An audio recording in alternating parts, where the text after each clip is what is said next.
John Locke, who lived between 1632 and 1704, argued around the same time as Leibniz, was a pioneer of empiricism who said that everything we know about the world has come to us from our experience. He gave the example of newborn babies to show that we humans have not a single idea from birth. We simply learn by observing and experiencing things. Quote, "If we attentively consider newborn children, we shall have little reason to think that they bring many ideas into the world with them."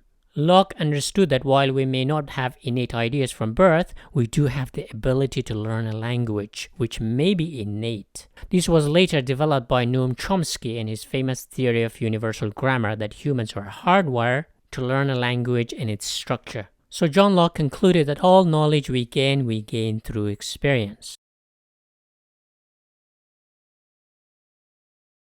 David Hume, who lived between 1711 and 1776, built on John Locke's idea of empirical experience as a source of knowledge and further argued that not only we understand the world through observation experiences, but we're also able to categorize things as a kind of customary habit which guides us through life. Hume argues that if you see a tree, then another, at some point you see a pattern or category. This you call trees. We have no notion of trees from birth. We are like blank slates as babies, and only through encounters with the outside world we begin to form knowledge of the outside world. The same with night and day. As you see the cycle being repeated, you begin to expect it as a kind of custom that night turns into day and day turns into night, and the cycle becomes a customary knowledge. This over time becomes ideas and beliefs. Over time they turn into what rationalists call innate knowledge. Hume says they are nothing but old impressions or perceptions over time.